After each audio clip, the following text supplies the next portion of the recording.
Nasa 37,000 na mga pulis ang ipinakalat ng Philippine National Police para tiyakin ang mapayapang pagsalubong ng Pasko at Bagong Taon.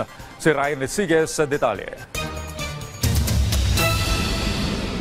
Para matiyak na magiging mapayapa ang pagsalubong ng Pasko at Bagong Taon, idineploy na ng PNP ang nasa 37,000 tauhan ng pulisya sa buong bansa para sa seguridad. Gayunman, sinabi ni PNP Public Information Office Chief Police Brigadier General Jean Fajardo na nananatiling walang banta na namomonitor ang pambansang pulisya para sa paparating na mahabang bakasyon.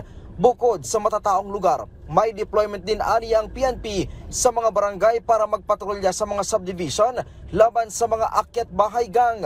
Paalala ng PNP sa publiko, mag-ingat sa mga matataong lugar na madalas samantalahin ng mga masasamang loob. Effective ba December 15 po ay naka-heightened alert na po tayo at kansilado na rin po yung mga leaves po ng mga pulis po natin, except of course doon sa mga emergency in nature po ay pinapayagan naman po yan. Sa mga magbibiyahe naman gamit ang pampublikong sasakyan, agahan ang pagpunta sa mga terminal upang makaiwas sa siksikan. Bantayan din ang mga bagahe upang hindi masalisihan ng mga mapagsamantala. Iwasan din ang pagsusuot ng mamahaling mga alahas at pag-display ng mga mamahaling gadgets habang nasa matataong lugar. Sa mga meron namang sariling sasakyan, ikondisyon ang sasakyan o i-check ang blow baguettes at ihanda ang sarili bago ang mahabang biyahe. Payo pa ng PNP sa mga magbibiyahe, magbaon ng mahabang pasensya dahil sa matinding traffic sa mga kalsada.